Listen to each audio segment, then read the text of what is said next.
We call the meeting order. Good evening and welcome to the September 19th, 2024 Emergency Services City Council meeting. Call the meeting to order and please have a roll call. Atherton. Present. Diana Hawkins and William. Belmont. Present, Tom McCune. Brisbane. Burlingame. Colma. President Sherry. Daly City. Present, Glenn Sylvester. East Palo Alto. Foster City. Here, John Furman. Half Moon Bay. Here, Harvey Rohrbeck. Hillsborough. Marie Draw. Present. Yay. Menlo Park. Millbrae. Ann Schneider present, and I apologize to everyone. I need to leave after the vote. We have a Bosca board meeting. Pacifica. Sue Bonnerlott's requesting emergency Zoom presence due to recovery from surgery. And Rose, what we'll do is we'll continue with the roll and we'll take action for the board after. Thank you. Portola Valley. Present, Craig Taylor. Redwood City. San Bruno. President Rico Medina. San Carlos. Carlos is next door, so I guess they do. San Mateo. San Mateo is present, Rob Newsom.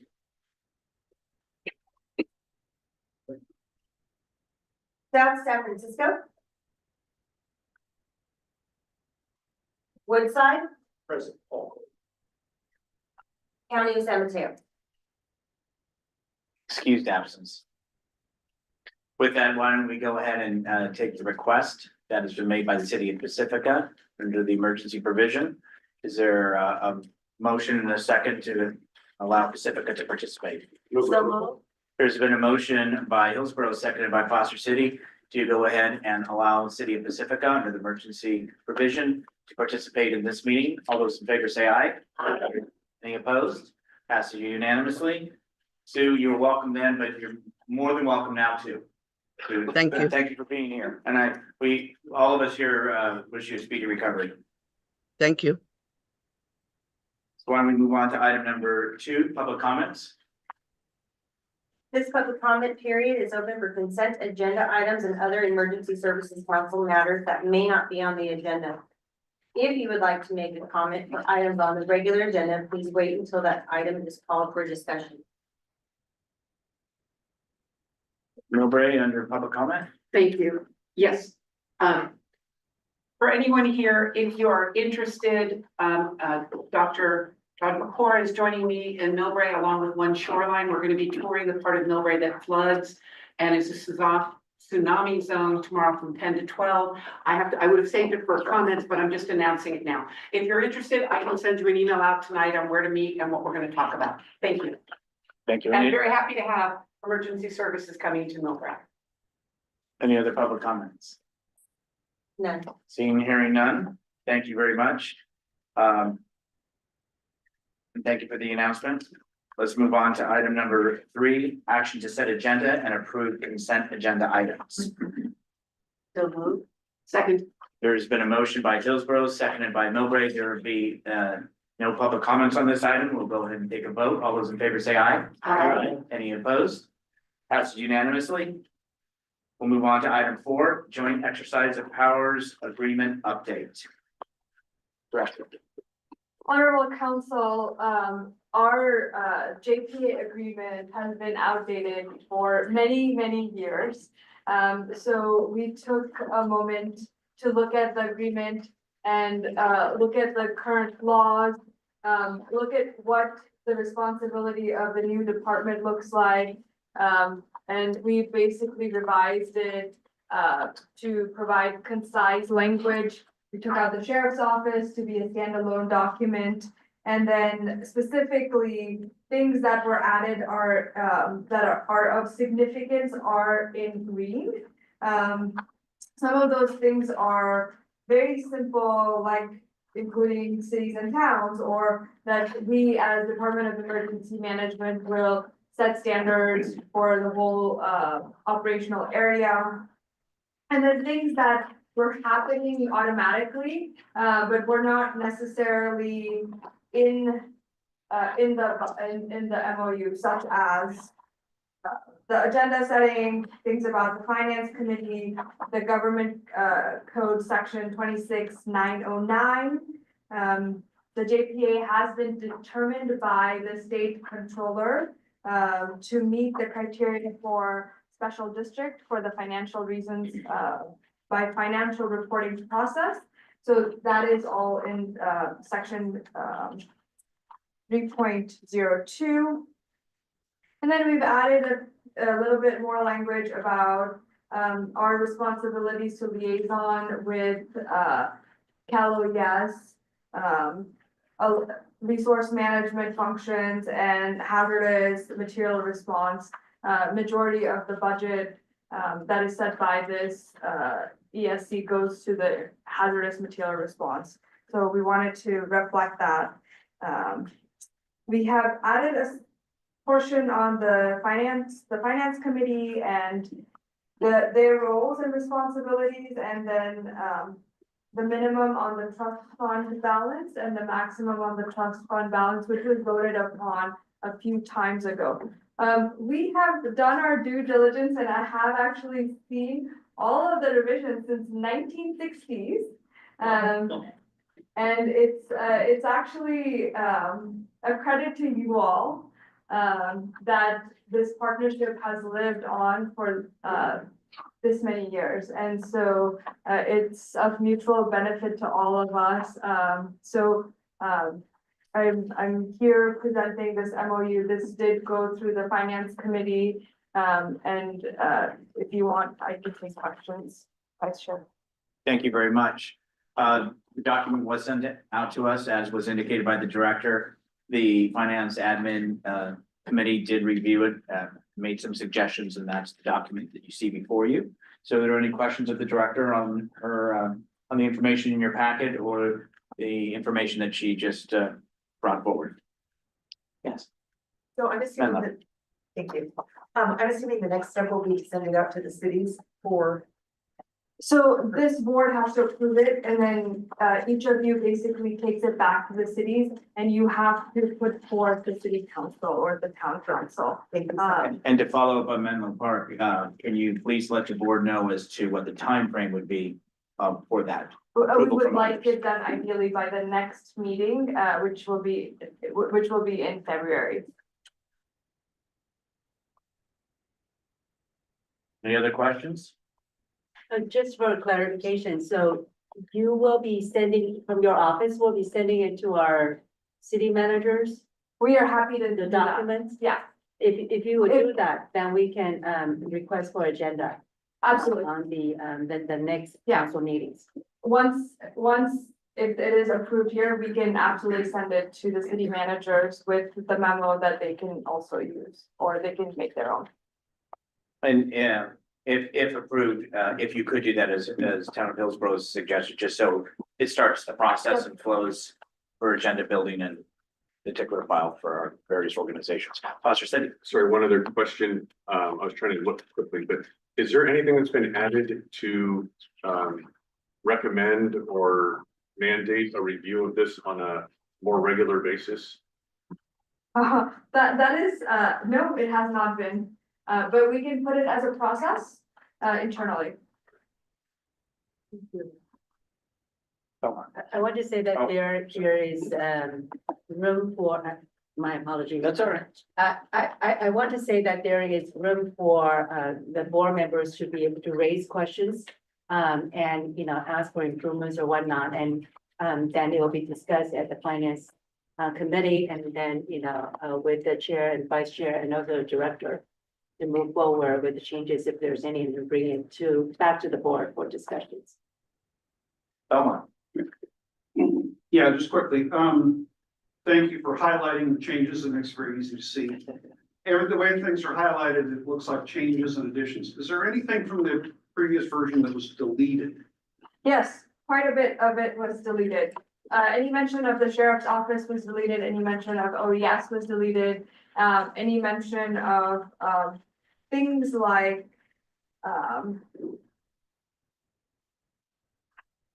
there was one specific thing that was, the common terminology annex was actually part of the MOU, which has now been taken and put at the end. So it's been completely removed, and made into an annex. City of Millbrae. Millbrae has a little request. Yes. Given what, Yes. Director Chang said, Tom said, we're a council of three. We could, in theory, be a council of three in January, or we could be a council with 4 brand new council members. I'd love to get this done in November. Yes. So we'll get this passed to us by November.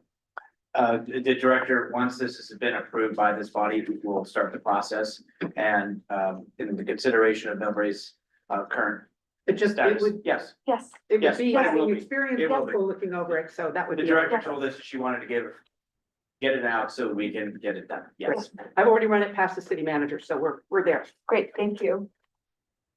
Other questions or comments? Okay, this is an action item. There being no public comments on this item. Is there any action by the board? Move approval of the recommended changes. Motion by Foster City, seconded by Millbrae. All those in favor say aye. Aye. Opposed? Passes unanimously, noting Pacifica also in the affirmative. Thank you very much, Director, and thank you for bringing this back because it did need to be modified. It had been a while. As was brought up, as far as just having some internal process would be, is warranted, and just to make sure as time goes on that this gets re-examined, if even all of us weren't here at some point in the future. Thank you. Next, let's move on to item 5, all hazards citywide evacuation plan update, please.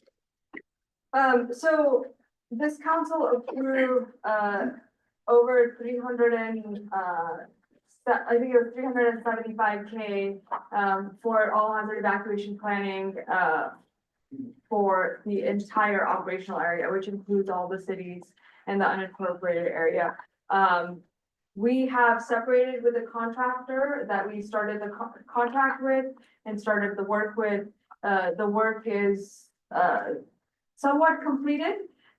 We have decided to bring the project in-house.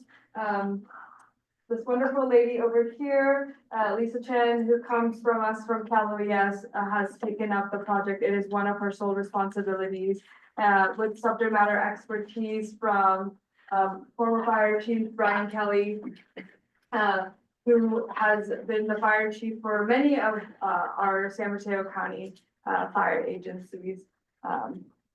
We are, this will affect the timeline. It will be, delayed, and I wanted to let this council know that it is something that we are moving forward in, and we will have a better product because we brought it in-house. What's that? Previous one. Am I allowed to say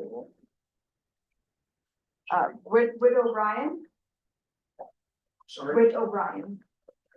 Oh, so is it individual? No, it was a large company, yeah. Other questions? The director? There be no public comment. If there's nothing else, we'll go ahead and thank Lisa and thank Brian for their efforts and work, and thank you, Director. I'm sorry, Chair. Yes. No worries. I just want to give a huge thank you to the director. We tried to have a lunch meeting, but we had a telephone meeting and talked about Millbrae's concerns and interest, and we have a plan for the next 6 to 8 months, and we're very grateful. Thank you. But that will move on to items 6, storm planning. Thank you. Good evening, council. My name is Ryan Reynolds, Program Services Manager with the department. Being that it's September and we're approaching the winter months, we wanted to take an opportunity to run through some of the things that we have done for storm planning here at DEM. Just give you an idea of some of the things that we're working on. Tonight, we're gonna go over kind of some of the things that we're monitoring, the climatic conditions that we're seeing. Have a quick review of the emergency management phases. Here at DEM, we're trying to make sure that we're taking all phases of emergency management and planning, preparedness, response, recovery, and mitigation. And so we'll go through each one of those and talk about how we're planning preparedness for those. So like I said, we are monitoring seasonal outlook for temperature, precipitation, drought. The graph that you see before here is actually slightly different than the one in your packet, and that's because this was an updated one that was released today. So we're constantly looking at these get put out monthly. I'm trying to keep track of that. The graph that we see here basically gives a 3-month seasonal outlook for temperature. And it's saying that we expect it to be relatively the same that we see year over year. Temperature is one of those things that we really like to look at, just to have an idea, are we gonna have any cold spikes that we may need to do, or services that we may need to provide in relationship to that. Another factor to look at, obviously, is precipitation. This graph is showing that we have equal chances year over year. Roughly the precipitation that we would experience this year would be on the same level that we would see every other year. I want to point out that doesn't really mean a lot in terms of storms that could have a major impact. That really is a meteorologic effect, and that can be storms that are piling up, or what we know as atmospheric rivers, or having a bunch of storms in a row is really are the ones that cause the catastrophic flooding. So this is a good outlook, but it doesn't really mean that much until you can only take so much solid from it. The next graph is the seasonal drought outlook. To put this in here, I want to highlight that the California governor and the California Offices of Emergency Services has ended the drought emergency for San Mateo County along with 19 other counties in the state. So we are no longer considered to be in a drought emergency due to the rainfall that we've had over the last few years. We could have a couple dry years and still be back in there, so that's something that we monitor, but that's good news for us now. So like I touched on briefly, all 4 phases of emergency management: preparedness before the event, response during the event, recovery, so being after the event, and then mitigation. How can we work in advance to try and not have as many of these big events? So we're going to talk about what we do for these winter storms. So preparedness, what we're doing right now, we've conducted a lot of exercises and training with our staff and other staff around the county to understand how we would respond, how we would operate with EOC. We have some new staff, getting them up to speed, doing some exercises together. That way we're on a better page, communicating with each other. We have an idea of what we're going to do. We're not doing it for the first time in the middle of the storm. I believe we've procured 17,000 sandbags that we have secured. They're staged and they're ready to be pushed out should we experience some major winter storms. We've worked with local libraries to try and establish what we call community resiliency centers. These would be used after a storm if there's utility outages or things like that. They'll provide light snacks. They can provide a place to get warm. And ultimately, they can provide a place for people to charge their devices if they're experiencing long-term utility outage. We've created some newsletters and toolkits to be shared with your city manager and emergency managers to help put out some public information. Those are in an annex in the last page of your packet. And also we're continuing to work on public outreach as we push out additional information. Response, I want to point out that, the response really would start a few days prior. That would be working with the National Weather Service, seeing what information they have. How many storms that we had lined up? Are there a bunch of storms out there? And we have conditions that have already been wet. Are we worried about that? 24 hours before the storm, we would work towards having a collaboration call between us and the jurisdictions and their emergency managers to understand what we can do to try and coordinate, try and be prepared as best as we can. When the storm hits, we would then work into an active response phase that would be collecting situational waste awareness, trying to understand how bad these are. Coordinating response, getting materials if we're short on materials, trying to order things, procure things as needed, activate the EOC as needed, providing alert and warning to the community, and also continuing to push out public information. Like I said, we provide logistical support. We would coordinate with these utilities to try and understand where the outages were, how people were affected, potentially how long they may be out to the best of the ability. But that really does rely on getting good information from them. And then support CRC, so these communities that are affected, working with the libraries, having a place for people to go. And ultimately, we'll be a liaison with the state and the federal government. If it got to that point, we need to go to them for resources. Recovery, we would act as a liaison between your jurisdiction, the state and the federal government, should there need to be economic recovery. We are working on being better at coordinating cleanup efforts. The county has a debris management plan countywide that was done in 2020. We are currently working on developing an RFP that will go out, have a contract in place for debris removal and also one for debris monitoring, which is critical when we get into the removal of debris and FEMA compliance. And also connecting with utility companies, have a better understanding of where these artages are and what the restoration purposes may be. Lastly, I want to talk a little bit about mitigation. It's critical to understand that mitigation really is a long-term process, that we can't do this right now. I always like to think the best way to look at this is imagine a sandcastle on a beach and the tide is coming in. We can pile up a bunch of sand in front of it and have a berm, and it's going to start to slow that wave action down, and it may save your sandcastle. But that really is a response effort. Mitigation would either be building the sandcastle higher or picking it up and moving it out of the tidal zone. So really, this is a long-term thing, something that we want to be better at. And the reason for that is, as you see in the chart on the right, every $1 invested generally has a 4 or 5 time fold return. So it really is critical, but it is a long-term process and one that will take a while. And that is all I have. Well, thank you very much for that information and the update on the storm planning. Questions or comments from colleagues? Hillsborough. Thank you. Thank you for your presentation, and I'm delighted to hear that you guys are working hard on anticipating the weather changes. Questions regarding the sandbag. I know that some of the river, atmospheric river could come just like that. And usually, so are you talking about the county now centralized in terms of the sandbags and then ship the sand to the locations where it's needed, or is it, how does that work? So, the county has procured these sandbags and they have them standard and ready.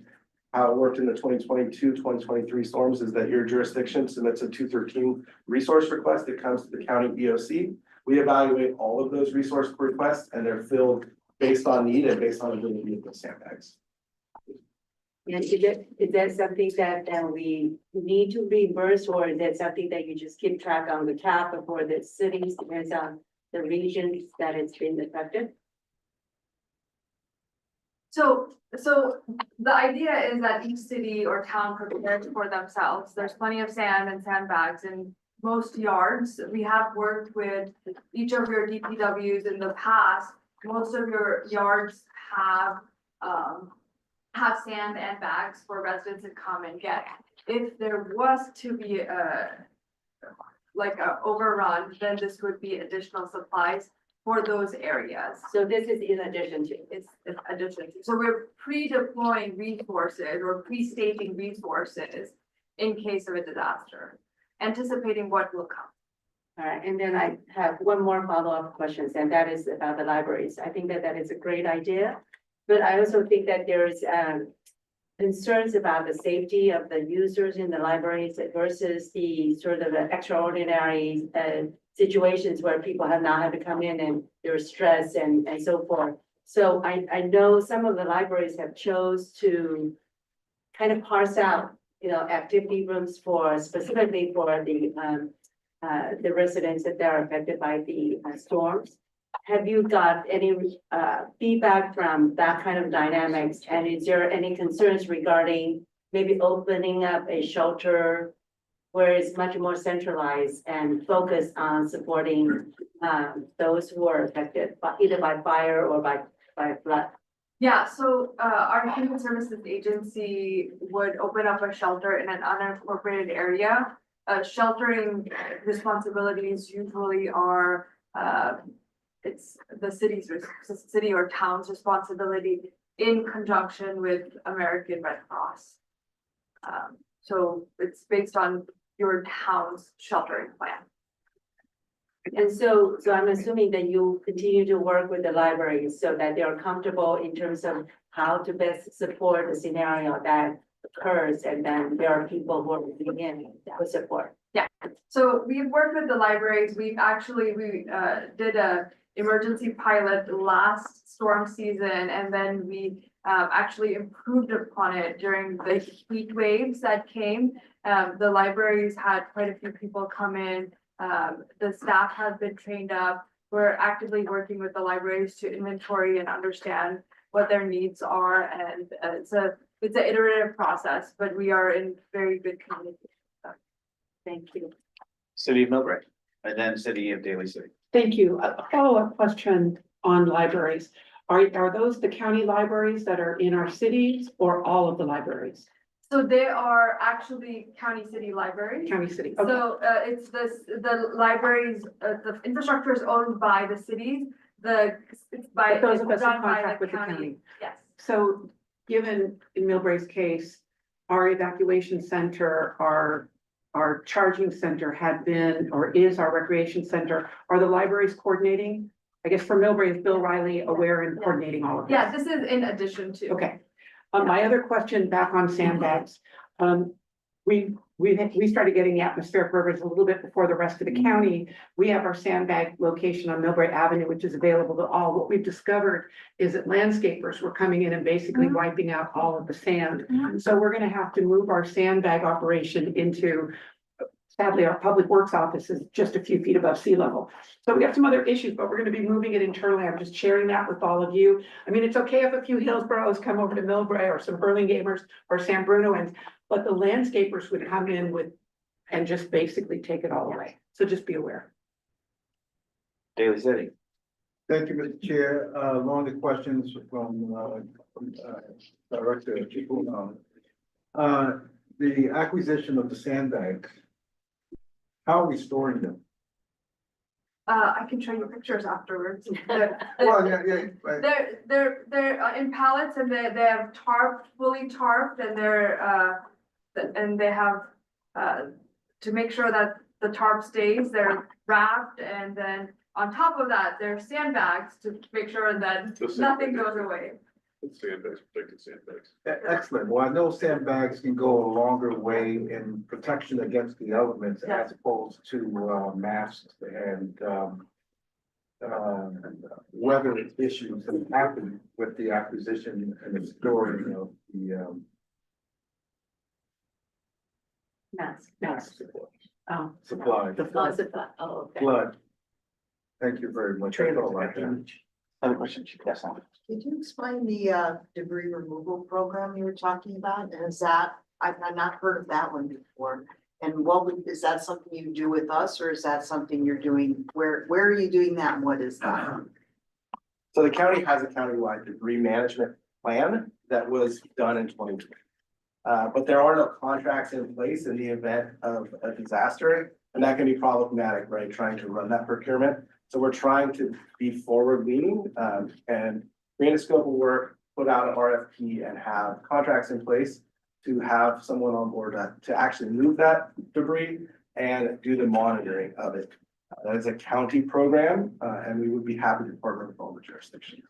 The jurisdictions can piggyback on that contract, because once you have that contract, the FEMA reimbursements gets easier to do because you've gone through that process ahead of time instead of during the storm season. So does that include trees? What are we talking about here? Mudslides? So if the debris, the debris removal would include any storm damage, and that's part of it, is that there are very specific ways that you need to do it for vegetation and for rocks and debris and mud. And so having an expert who understands that, and that's the monitoring piece too, is that someone is looking over their shoulder and not just lumping everything together and calling it off, so that they are following everything and that they are working within the rules of the compliance. Let me go to Pacifica. Sue had her hand up.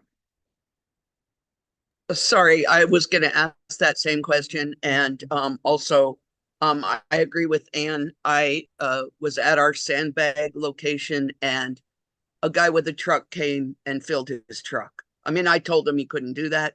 He didn't care. So we do have to put them in specific locations so that they're not just free for all. Thank you. Next, Portola Valley and then Foster City. So I noticed the response seems at least in this slide deck, it's sort of focused on flooding and storm damage. And, you know, you have other hazards here. I wonder if you could talk a little bit about sort of response for earthquake and wildfire. Yeah, so I mean, there's no pre in the earthquake, right? There is pre-planning, but basically there would be a bang and we would then have to try and activate the EOC. We would have a similar tactics. We would come into the EOC, try to gather what situation awareness and what information we can, try to start connecting with people, have an understanding of what's going on, figuring out what resources are required. Very quickly, I'm sure in a larger quake, we would have to start working with the state. It would very quickly overwhelm our abilities to respond. Wildfire, there are more opportunities to be prepared. Obviously, we have red flag days, things like that. Public safety power outages. So I think a similar tactic of having coordination meetings beforehand, having communication with the National Weather Service to understand what it's like, having collaboration calls with our partners, and understanding really how dangerous that is. Yeah, I guess that's what particularly for wildfires, I mean, that's what I was wondering is, you know, do you reach out when the conditions are, you know, high hazard? So that people start thinking about it or start potentially acting on it. And then when you're talking about debris contracts, obviously those debris contracts could cover both earthquake and wildfire. I mean, so just so they don't get sort of focused into, it's kind of mud and rock and stuff, but it's basically, you know, burnt down buildings and the likes. That is an outstanding point, that it is an all hazards debris plan and it would cover all of those things. Right. And for the wildfire, you know, the public messaging, like you said, is a really key component of that. Right, that seems like an important part of what you guys do is some of that public messaging ahead of time. Foster City, then Millbrae. Thank you. You mentioned about the debris removal, and obviously, just like all the other things we've been talking about, city comes first to support ourselves. And you mentioned, you know, I didn't think about this before. You think about debris removal, it's just get the stuff out. But in a rainstorm situation, it might not be the wisest thing to do in a specific way. Have we done anything maybe to liaison and educate our public works departments? Because if they're gonna be, they may be the first ones going out, and if their first response is just, you know, clear, when maybe that's not the right thing to do at that point. Have we done anything in that area? We haven't, that is a very great point, especially landslide debris. You know, if you start removing some of that toll material, it could be very critical. So that's something we can look into. That's an excellent point. Thank you. This is exciting. I'm glad to hear that we're looking into what I would call contingency contracts. In terms of trees, since I work in the recycling field, often these big trees, like in the windstorm of March last year, and I hate to say it, in my city, we ended up mulching them instead of turning them into benches and other things. I hope when we go out for the bid for that, you include a reuse factor. And we have a number of mini mills in the greater peninsula that would love those trees, but the work has to be done ahead of time. And I can tell you, having worked on Katrina and the Northridge earthquake and the Loma Prieta earthquake, the contingency contracts are critical, or we will get overpriced for the bigger cities. San Jose, San Francisco will get all of that. So this is great news. Let me know if I can help. I did the deconstruction contracts for Yosemite and Sequoia after their floods. So there's a lot of work we could do ahead of time, and we would all feel much more comfortable that way. And we wouldn't be competing against each other. That's the most exciting thing. And you wouldn't have what we call fly-by nights. After Katrina, huge piles of concrete and other debris ended up in low-income communities. And years later, it was still there. So this is great news. Cool. Any other questions, comments? Yes, San Mateo. So the city of San Mateo has its own library system. We have 3 libraries. Would it be possible to have your group liaise with our librarian and make sure that they're also prepared? We'd like to have them. That's phase 2. Yeah, so James Moore, I'll connect, yes. We had flooding, not so bad last year because we passed our storm measures and got flooded, yes. But previous year, and one of the challenges we had was after the flooding was the reclaiming of sandbags, because you're not supposed to, that those sandbags get contaminated. So is there a plan or some way that we can dispose of sandbags, and is that thought? So This is a consistent problem Yeah. with sandbags. People want them and then they want to give them back to you. We've thought about it. There's not really a good economic solution for it. It's really up to the response. I mean, homeowners should be responsible for getting their own sandbags, where we feel like we're providing a service and they should figure out the disposal themselves. Yeah, we ended up with them in Yeah. every lot and Yeah. every overpass, Yeah. that just dump them after, thank you. Any other questions or comments? Please put Menlo Park on the list of libraries to follow. Just a thought on the sand, there's no way to clean and reuse the sand, it's done when, after this. So maybe it might be good to put out information as to what is the proper disposal. You know, so as we're doing our pre-planning for the season, these are places where you can safely dump. Or partner with ecology. Yeah. San Mateo City Hall, you know, and Hillsborough. I do want to commend you for the mitigations, and I'm assuming that, you know, when you were talking about the staff trainings, you're not talking about just your departments, you're connecting with the public work liaisons from the cities or, you know, the city planning or whatnot, so that there is a consistency in terms of protocols that you're establishing. So the cities are taking care of their, you know, whatever the situation that they are meeting the requirements to take care of their residents, but they have the contingency with you so that if there's, you know, overload, that they will be able to have you help them either funnel the sandbags or materials that is going to be helpful. Is that correct? So there is a mutual aid agreement with our Department of Public Works that is with all the cities and towns, and you know, the flow of information such as the disposal of sandbags, that was a big issue 2 years ago, I think. So we have actually materials created, and that all went to DPW or your cities or towns DPW. So we do communicate with them, not directly, but through our DPW. Any other questions or comments? With that, thank you. This is an informational item. There are no public comments, so we'll move on to item 7, community outreach. Good evening, worthy council. My name is Sandra Purpo. I am one of the new members of DEM. I'm proud to be here. Thank you to all of you for this privilege. I've come, a little bit of quick background about myself for those who may not know me. I come to you from San Mateo Consolidated Fire, where I was doing public outreach and search for them for about 5 years and had a wonderful time. And now have a wonderful opportunity to come here for this new position, which I'm very excited and enthusiastic to take on. Thank you again for the privilege of being able to join you. Next slide, please. So a little bit about myself also is that I'm the proud daughter of immigrant parents. I am bilingual, so I've had a little bit of a privilege to be able to use that to our advantage to be able to communicate with more of our residents. And my first experience, I guess, with disasters and emergencies is when I was a young, about 12-year-old 4-H'er here in San Mateo County. And there were some big storms this winter, and there was a landslide at the Elkis Ranch on the coast side. And the 4-H'ers were called out to go and assist. And I was struck by how this landslide had come through this house and left it in toothpicks. And the couple and their young daughter got out with their lives, and I was struck, I still am, by the immense power of nature and what it can do and how people can very quickly be displaced. So public outreach and assistance and information and education has sort of been a part of my life ever since, and it's brought me here. So thank you again.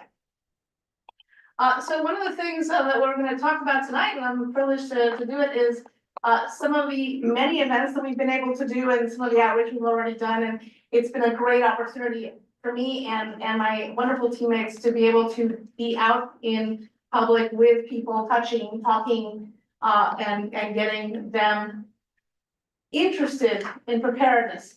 When you talk about preparedness, you immediately see the eyes glaze over and say, oh my gosh, I've got to give up all my vacation time and spend hundreds of dollars to be prepared. That is not my attitude towards preparedness. And we'll talk a bit about that. Next slide, please.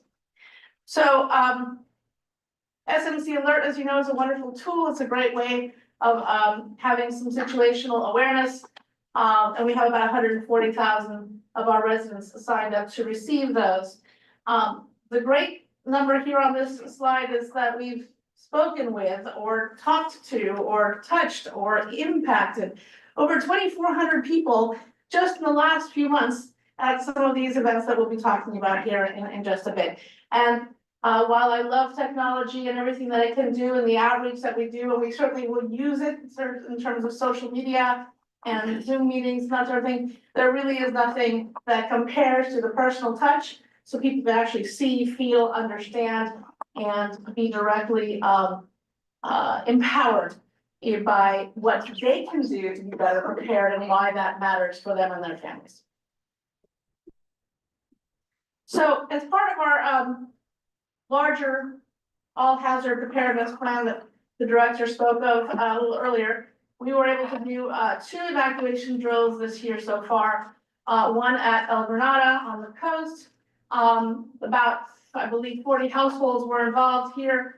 The great thing about these events is they, the HOA was involved, the CHP was involved, CAL FIRE was involved, County Sheriff was involved, as well as DEM.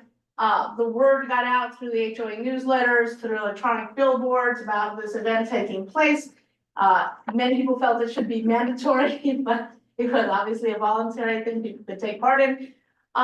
And everybody heard the high-low sirens, which you might be familiar with now, and that's something that is part of our public education. More people have to understand what that means, the high-low time to go sirens that are now in our law enforcement vehicles that would go through the neighborhood to inform people that it's necessary to evacuate. And so some of the things that we learned, and if you switch to the next slide, this was the second one, the Palomar Park evacuation drills is an unincorporated area between San Carlos and Redwood City. This is something that gave people, again, that hands-on opportunity to evacuate and go through a process, hear the siren. Okay, time to go, pack the car, get the kids, get the pets, go meet somewhere, get information, have a sort of a impromptu outdoor town hall. And some of the things that people commented on were things like, it took longer than I thought it would, right? Or I didn't hear the siren because the TV was on. So little things like that are important for people to sort of take in, right? You know, the importance of packing a go bag, having something that you can quickly grab and go to do. So I think a lot was learned both on our end, but especially on the part of the residents, and having those opportunities are really valuable to us. This was a fun event, the pillowcase event. This is for children and their families. This was held at the North Fair Oaks Library. This was an opportunity for the kids to decorate a pillowcase, and the pillowcase had things they could put in there like hand sanitizer, a little first aid kit, workbook, the markers to decorate their pillowcase with. So it doesn't have to be a big thing. They can pack a pillowcase, and that could be something that they can utilize for emergencies. Got them talking about emergencies. This is a partnership with Supervisor Warren Slocum's office, as well as AMR. Ivy is the AMR therapy dog in the photo there, who was quite the hit with all the kids.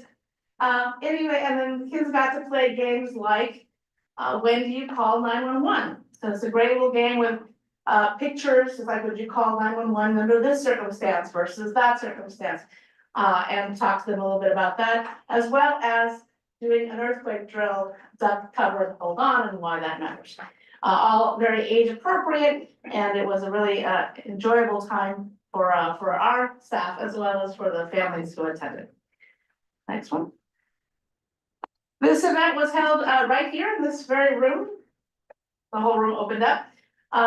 We had about 100 people representing over 44 community-based organizations. It was a wonderful, well-attended, very engaging event. For me personally, it was a great opportunity to meet a lot of people in our community throughout the county and their issues and their concerns. It took place, along with, Thrive, as our partner for the COAD. And being able to just meet so many people and so many organizations, promote the upcoming, at that point, Disaster Prep Day.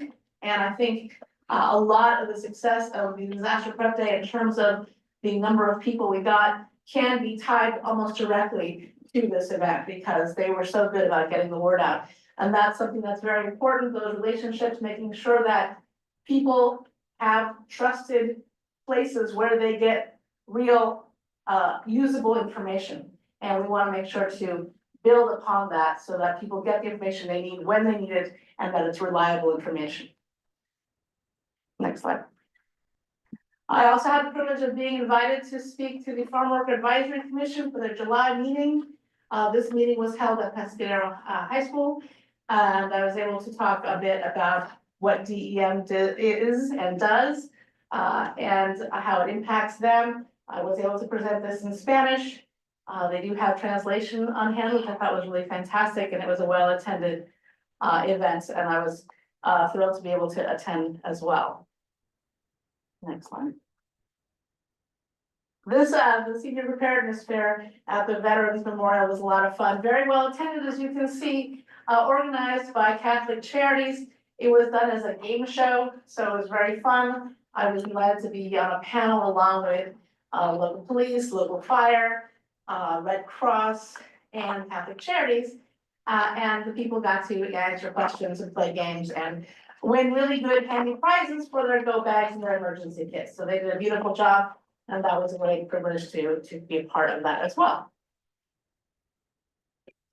And here is the famous Disaster Prep Day.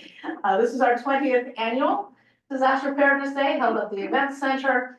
As I was talking to people and listening to what folks were saying, I was thrilled to hear that many of the attendees were attending for the first time.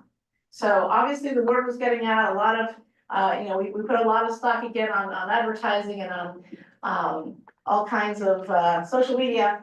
But when it comes down to it, people do talk to each other and listen to one another. And a lot of folks are telling me they're going to be bringing more people with them next year. So I'm very, very excited about that. And one of the things that we made a point of doing this year is presenting several of the workshops in Spanish and in Mandarin, as well as English, so that people had options of where to attend. We had story time with a firefighter in all 3 languages, which was also a lot of fun. I'm very thankful to the volunteers who made that happen. The county libraries provided the books, which was really terrific. So it was a very big team effort on the part of everyone and enjoyable. So we were able to do the how to pack a go bag also in all 3 languages. That was terrific. So wrapping up, I just wanted to be sure that you understood where I'm coming from, that I want to help us build a culture of preparedness. Again, preparedness is not a chore, but something that people can work on and be part of their lifestyles. I'm very excited about the work that we're doing here and the opportunities that I have coming up. I will be working on the community resilience centers with the libraries program, so I'm very, very excited about that. And we're right now in the middle of National Preparedness Month. So I'm working with our county communications to get some social media out. You have seen perhaps, and we'll be seeing more messaging along those lines. The Great Shakeout is coming up on October 17th, which happens to also be the Loma Prieta anniversary, excuse me. So a lot going on, a lot more coming up, and I'm looking forward to working with all of you as well. Thank you.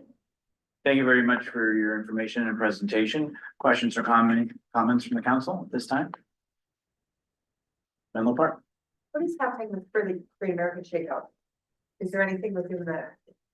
Nothing specific. What we're supporting anyone who's doing it. We're involved in a few different things. For example, we were over at Visa, speaking to them last week on preparedness for their staff, and they're planning to participate in a Great Shakeout. So that was one of the things they asked about. So we made sure to get them the information they needed so that they can sign up as a team. to participate, and we're encouraging and doing social media on that specifically, but any support needed from us, we would certainly be happy to. Thank you. Other questions or comments? Toma? Yeah, no, real quick. I love things like high-low, time to go. Time to It's go, so yes. foolproof. Where I'm originally from, one of the primary risks is tornadoes. And every community has tornado sirens. I bring it up because in that situation, the right strategy is not get out. The strategy is shelter in place. And is there some other foolproof, low-tech thing that we could implement that would send the signal, no, don't get out, hunker down and shelter in place? There's a lot of talk right now about sirens and different things and how they should be used. Using a siren for one specific hazard can have its downfall, as opposed to them being all hazard. And a lot of the preparation that we're doing, the planning that we're doing is all hazard because here in California, we tend to have quite a few, with the exception of, well, we have some tornadoes, but not nearly. It's rare, but. We don't have, yes, we don't have a season. For me personally, and this is only me, is, siren should mean heads up, something's going on. Take a look and figure out what it is. It may mean shelter in place. It may mean get out. The reason that they said they didn't fire this, the sirens in Hawaii was because people would assume that it meant a tsunami and they'd head toward the fire instead of away from the fire.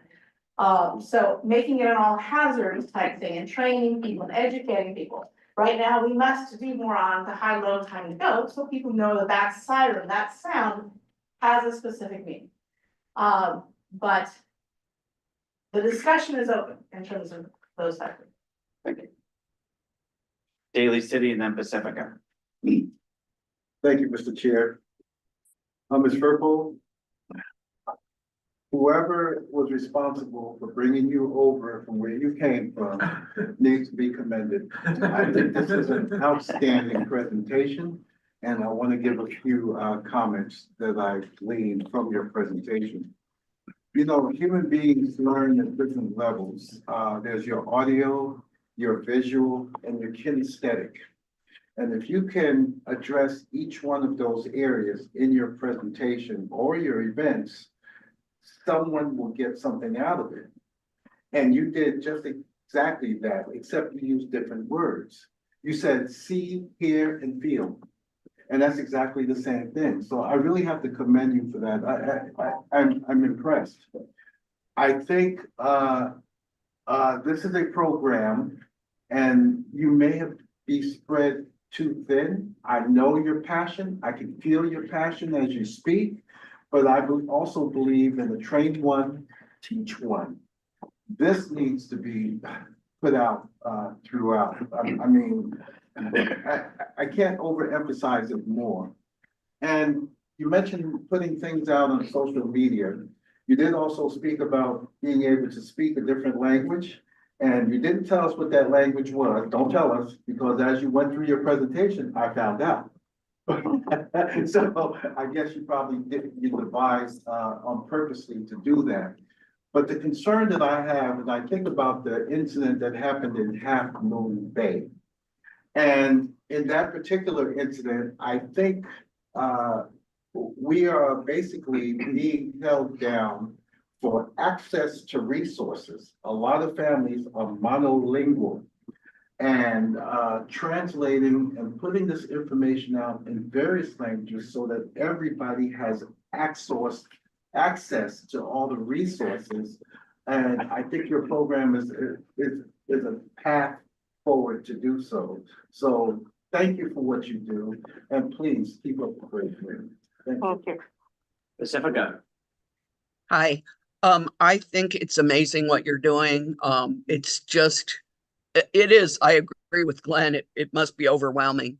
But I had a question. We have tsunami sirens, and I asked at one point if we could have different sounds from the sirens. I didn't even think about earthquake or any of that. We were talking about fire and the tsunami sirens. we just got a map the other day about tsunamis and it's 475 years. So the prediction for tsunamis is so small, but I was thinking that for other items, it would be a lot more usable. So I don't know if that's possible. I think you said it wasn't really. I can tell you that we'll definitely look into that because it is an important possibility. But we'll find out what is possible.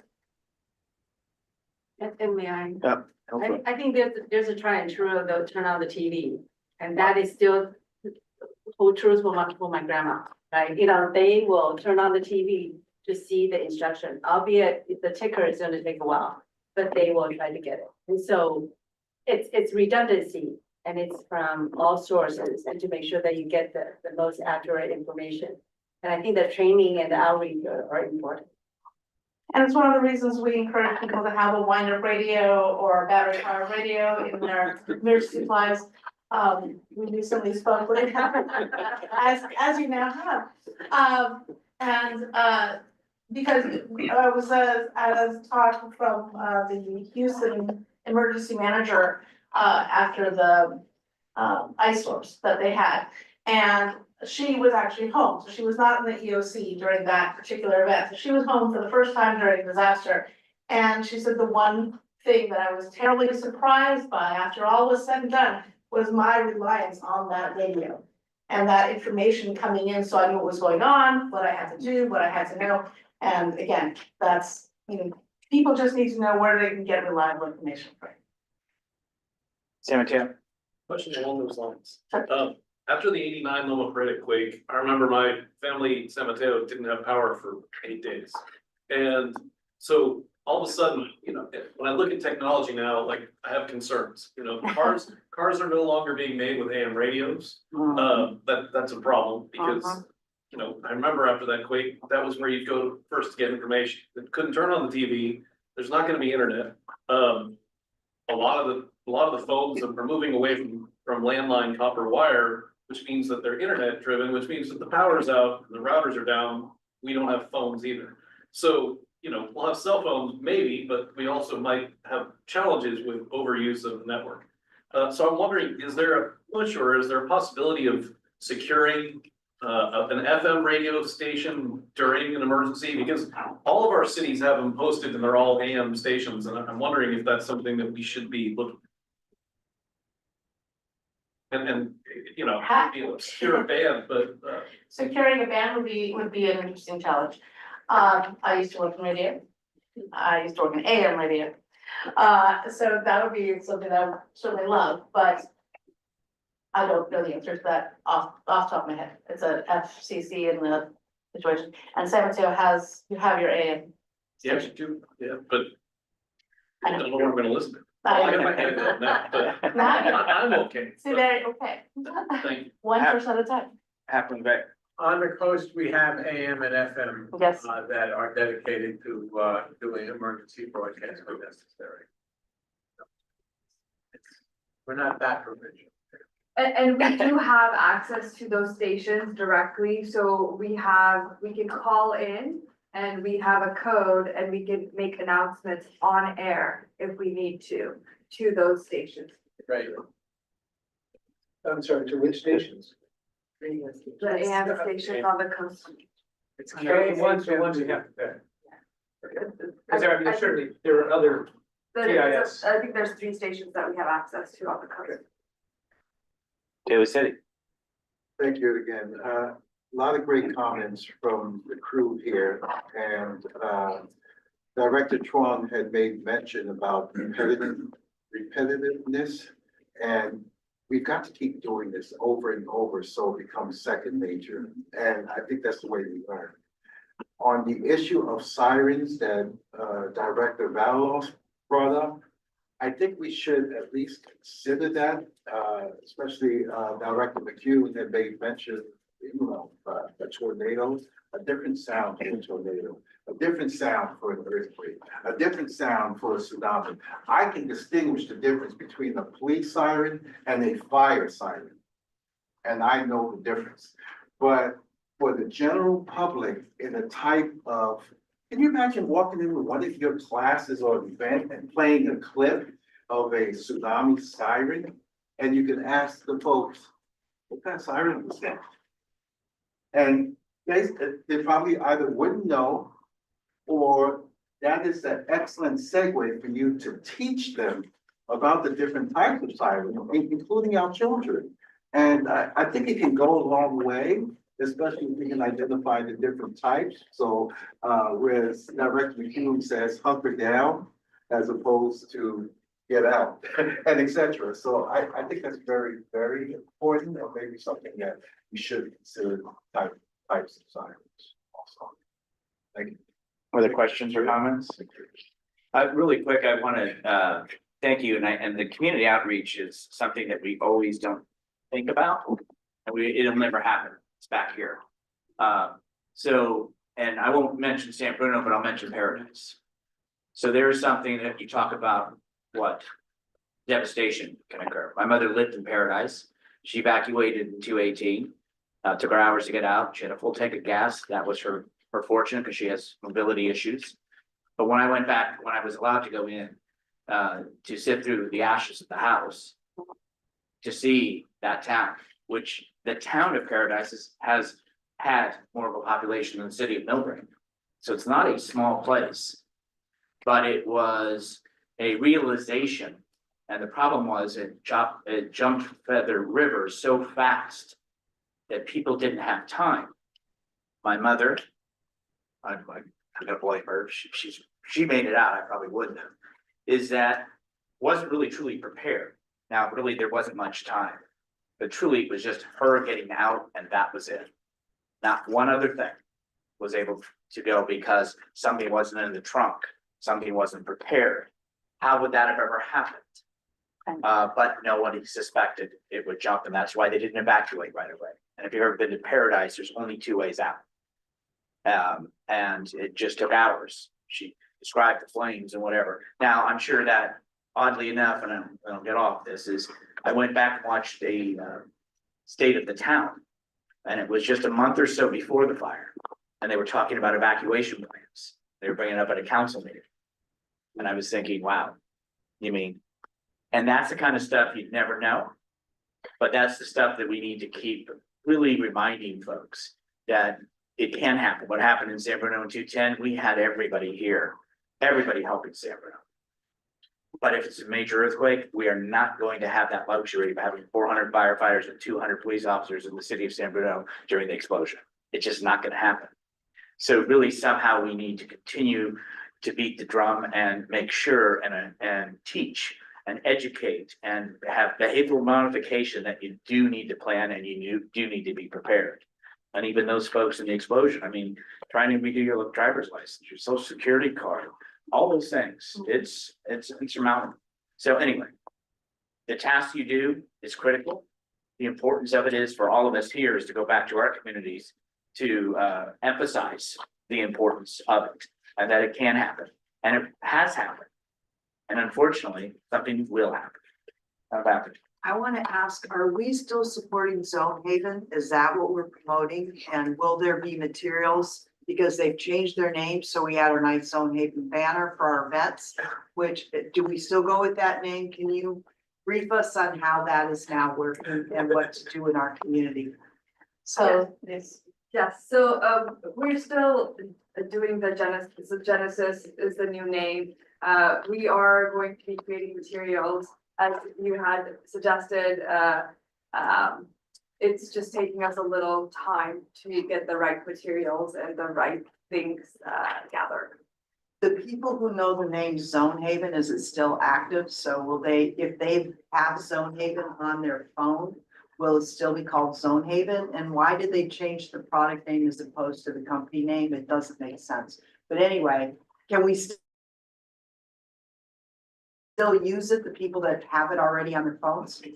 I believe it forks forward to the current site. May I suggest Please. that make a comment on that, because that's my pet peeve. Is that Genesis Protect spells with the Y and not with the correct spelling. So it's hard for our residents to find the app to start up with. it's a similar idea as the Zone Haven, but the Zone Haven stuck with us all. It's much easier for us to push on Zone Haven and people intuitively understand that. So I would recommend that you get the Genesis app, and then all you have to do is just type in your address. It's going to lead you to the zone that you're in for Belmont or for Atherton or for Hillsborough, Daly City and whatnot. It is important for us to know our zone because that's where the communication is going to come from. They're not going to list the street necessarily, but they're going to say zone, Daly City, zone 008, and you know that you're about to evacuate or that you're on call to evacuate, depends on the situation. So I would encourage your residents to at least download the app and then, at least know which zone that you're in. That is, I think, just preliminary, to cut through all those other things that we have to work on. One more question on that front. You as our kind of group here could probably leverage with them a lot. They had a lot of things that they were about to develop that kind of went to the wayside that was going to be connected to the consumer end of it. They only developed really the fire side of it, but not the consumer side. And that consumer side will be a real game changer for our residents. So as much as you can lobby on our behalf for that company to develop that stuff, that would be awesome. Any other questions or comments? Thank you very much. Let's move on to item 8, Director's Director's Year in Review, that you've all have this booklet here at your table. So I want to start off with thanking this, each one of you. It's been incredible year for me, almost a year. I started in October of last year. So we've had a very we went from having no capabilities or limited capabilities, only having English as a language in-house. Now we have Arabic, Chinese, Hindi, Spanish, and other languages in-house that can actually work with the vision and mission that you all had was critical in making it happen. And that was to advance community resiliency through a proactive and comprehensive approach to emergency management that include the whole community in every phase of disaster, preparedness, mitigation, response, and recovery. And hopefully we've done that this year. You've heard from Sandra about the community outreach. We've hosted 17 plus events that included promotional tabling, storm preparedness in certain areas such as Belmont, Pescadero, North Fair Oaks. We were at the farm worker convention in Pescadero as well. So quite a few events that we have supported and been at with promotional materials, not always ours. We're using a lot of Listos materials right now, Listos California. But really getting that word out there to the communities that really get impacted. Our staff is new, and in previous years, we've done a lot of work with contractors. What has happened now, we've brought the work in-house. So our continuity of operations planning, that was done in assistance with a contractor, but all the work was done here. So we could assist each one of your cities and help you walk through your coop if needed, because we now have that expertise. Trainings, VOC training, our virtual EOC software, it was stalled for the longest period of time. And now there's been several trainings. We're hoping to retrain before the storm season again with all of the emergency managers for each of your towns and cities. A lot of exercises, because exercises is how we learn in emergency management. Just like firefighters or cops learn by doing and seeing. Once we exercise, it becomes part of our mental heuristics and mental models. So we can make those decisions. So we are thinking of those communities that we have interacted with, and thinking about things that we have thought during the exercise. Quite a few exercises, whether that was an oil spill or supply chain resiliency, which is really important during earthquake, and earthquake exercise as well. A lot of these pictures show, not only our team, practicing and learning, in high stress, no, but like low consequence situations where they're actually learning and growing. And we have built that capacity here. A lot of the folks here have been trained and now have certificates from the Cal OES. We also have, we've also taken the exam. Some of us have taken the exams for emergency manager, the accreditation. So quite a bit of work has gone internally as well. CRISP, thank you to each of you to supporting the CRISP initiative. That has also been supported by Supervisor Mueller's office.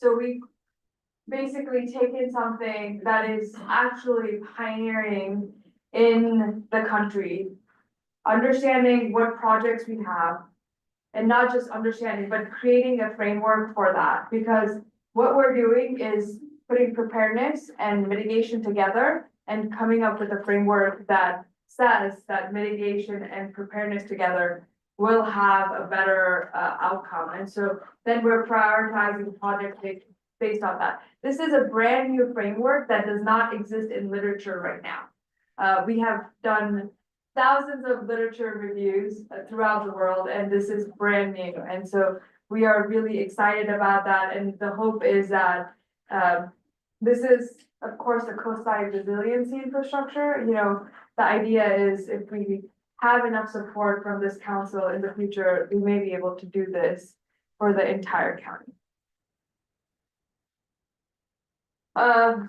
We're not just making plans. We have contracts to do stuff that we can't go out and do. We have cleared,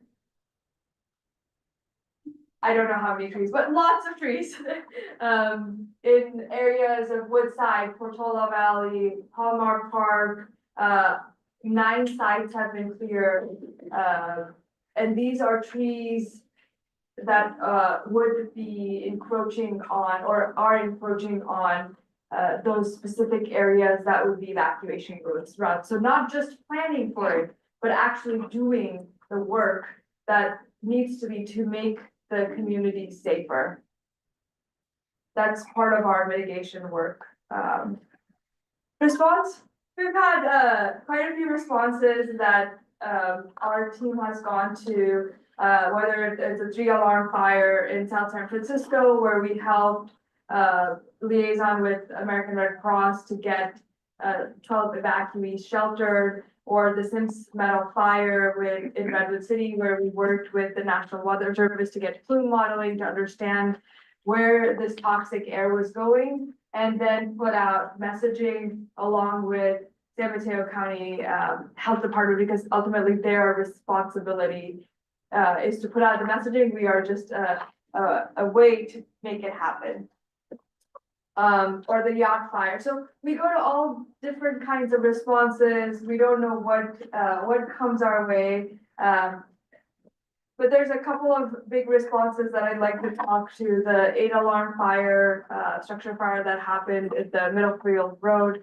We had quite a few partners, pretty much all the fire departments in San Mateo County and Santa Clara County were here.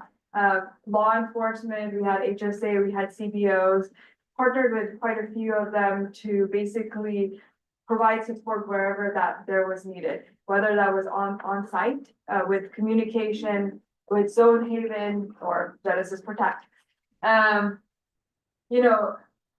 Alert and warning. And then at the temporary evacuation points, really getting along with HSA, and, City of Redwood City, really creating an area for people to go get those resources. And then thinking about the air quality the next day in that area and what the residents would do about that, whether that was getting a temporary air scrubber for them. And the clinics that had just been, because there's a clinic right next door, so when could those people that, it's hard to get appointments, right? When could those people come back to get their appointments? So a lot of coordination goes into making sure that people get out of the way, but also are able to repatriate when it's time to come back and their houses are ready. One of the times that we did activate our EOC was a planned event. It was the Asia Pacific Economic Corporation Summit, which happened last November.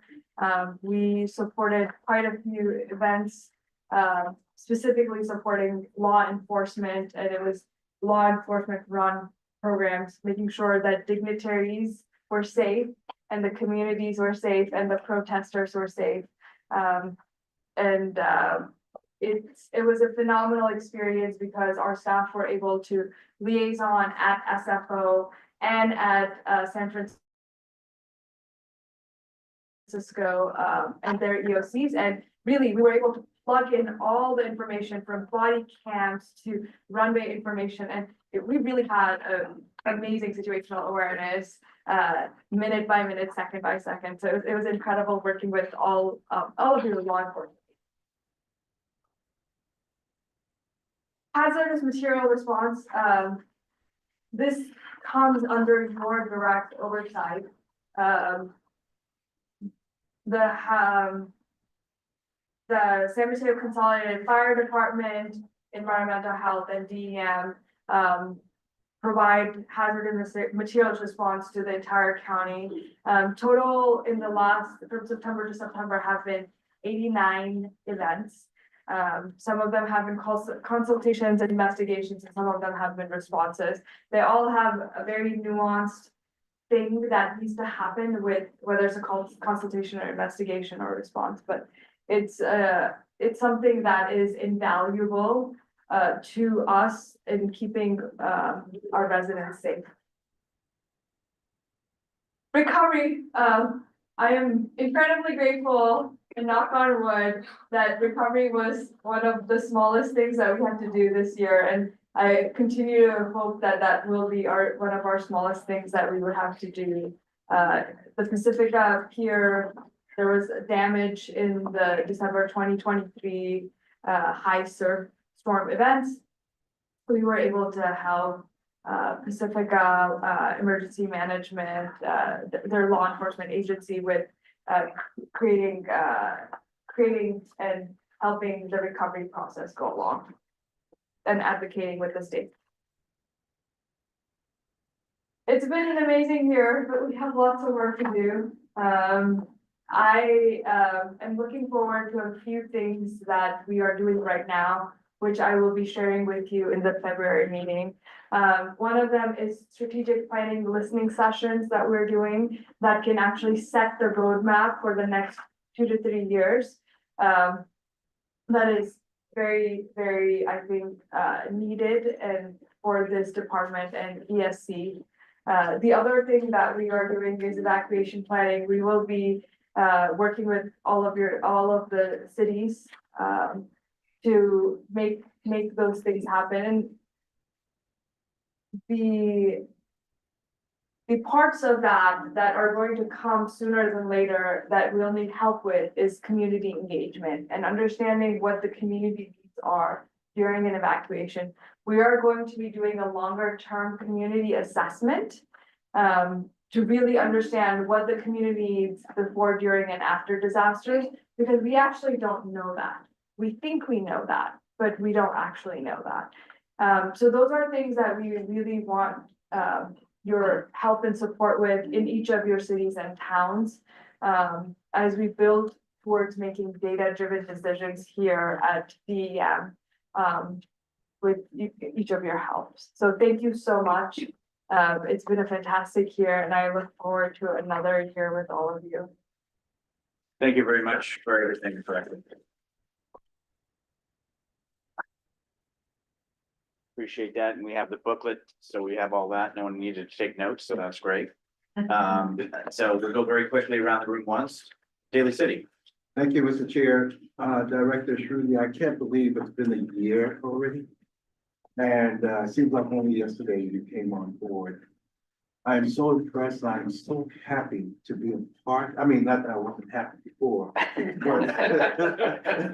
But I'm so happy to be a part of this committee under your leadership. I made a couple of notes. I'll try to keep it quick as a chair. After the event, and I'm leading to something, as prior law enforcement, we handle calls and then we go. We don't have time because tomorrow's another day. But you touched a chord in me, and it was after the event. And I get that from reading slide number 67, which you got a comment from the law enforcement sheriff. Having DEM there really helped take some of the load off of our shoulders. That's an excellent point, and that really touched me because folks don't really see all the different aspects and coordination, police, fire, DEM. The biggest problem that we had is lack of communication because everybody's on a different channel. Looks like I'm gonna get that out. So I want to say kudos to you. And I'm definitely looking forward to later on in the future, when you talked about community TNA. And you've hit the certain areas, and to have all this data so that we can make adequate decisions is very important and it's definitely always imperative. So thank you for your foresight and your leadership thus far. Thank you. Any other? Not? Thank you once again. There being no public comment, we will move on to item number 9, 2025 calendar approval. I do have a questions regarding the, one of the board meeting is on Juneteenth. So is that gonna be a problem? Is that a holiday for the county? Yeah, it is.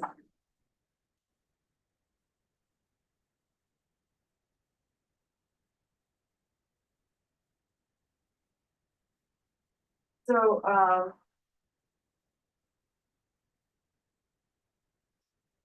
So it'll be the third board meeting.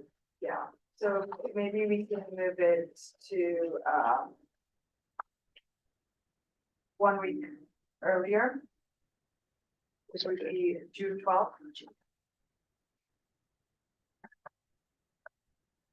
Second Thursday this month? Is that what that is? That would be the second Thursday, correct? Isn't that CK? Is anybody on CK? Is it primary? We want to. We can do the 26th of June. That seemed to be an immediate concern for anyone? June 26th? That's the last. Yes. Yeah, so that's gonna look like another. That's PT, June 5th. first Thursday, transportation, or the problem is we have a lot of, we have alternates as well. So, That's today. it's Transportation Authority, but everybody's got something. We all have interesting clients. So this is why you picked June 19th, because you're free that day. No, that's our norm. It's our norm. You don't necessarily want to push it into July, because that's the budget meeting. Correct. So 5th, 12th, or 26th. Yeah. June 12th. June 12th and then go for the And the- alternate. The 12th is CCAG, but Yes. I'm not gonna be here. So, I forgot about that too. Also a lot of. Okay, well, make tentatively June 12th, let's just so we can. Then I've got there's rotations that are occurring too. Okay, is there? No report is really needed. Is there any question, thank you. Well, I'll make a motion to accept the meeting calendar for 2025 with the change being made to Thursday, June 12th. Thank you. San Carlos, second. San Mateo motion, San Carlos second. There being no public comment, we will take a vote. All those in favor say aye. Aye. Aye. Let it be noted, Sue, has in the affirmative, Pacifica, sorry, sir. And has passed unanimously. Let's move on to item 10, report outs related to Emergency Services Council. Anything from colleagues in regards to matters related to Emergency Services Council? Seeing and hearing none. Is there persons that may not be seeking re-election? I know one, but the reason I'm pointing this out is that we won't be meeting until next year. And so we don't know what November may bring us, but I do know that our Foster City alternate former representative on the finance admin team is not only won't be in office, but won't be in the state. So I want to thank you for your service to the county, to the community, and wish you best in your travels and safe journeys.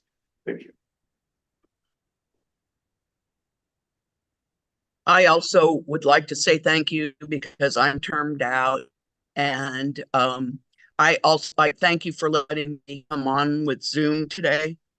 Because I said earlier that I learned so much from these meetings and I appreciate it so much. I took all kinds of notes, even though it was all written out for us, just because it enforces it for me. And I just want to say thank you to everybody. And thank you too, Sue, because not only have you served here and City of Pacifica, but also Council. I see. Okay, there's a laundry of committee commissions and boards you've served on, and I know that though John may be out of state, I know we'll be seeing you. So Member Schneider, who's already left the meeting, also. And Member Schneider also from the City of Millbrae is termed out, and so this was her last meeting as well. So anybody else? I do want to make a comment. Yes. To John and to Sue and to and I especially for this committee, we're so much better because of your participation. So thank you so much. I know that we also share, sit on different committees or boards, but really, especially for the Emergency Service Council, I think that is really very appreciative of your participation and your knowledge and experience. David City. Thank you. Well, thank you, Mr. Chair. I actually don't want to get off the subject. However, I'm going to go slightly off tangent because while we're on the subject, I just want to let Director Battlehouse know that I'm looking over at your chair, your empty chair, and I see a jacket and I see a goodie bag. So I just want Director Battlehouse to know, and if I'm not mistaken, we'll get that matter taken care of. She is aware. The chair, the vice chair was already, I got a text already, and I have been directed, and I will take it to the Council of Cities where it will be handed to her personally. Which leads me into a segue, and I've been here since the beginning of the meeting, and curiosity killed the cat. Tell us about the goodie bag. I mean, we all can gauge for ourselves, but before you go into it, I want to let you know that I've been guilty in preparedness because when you look at as to what's in that bag, it's definitely going to send a clear message. This is only such a small scale and you need to get prepared.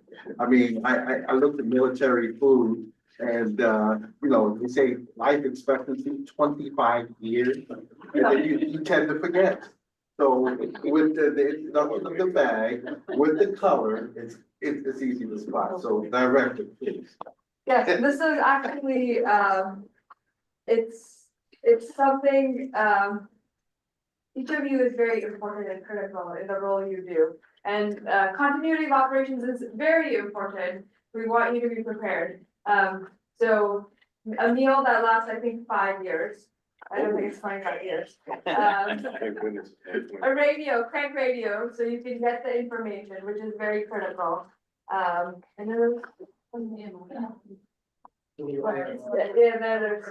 first aid kit. So those are the things, we want you to prepare, the culture of preparedness starts with you. Please take this information to your councils and the cities because, let's make it cool to be prepared. Okay, thank you.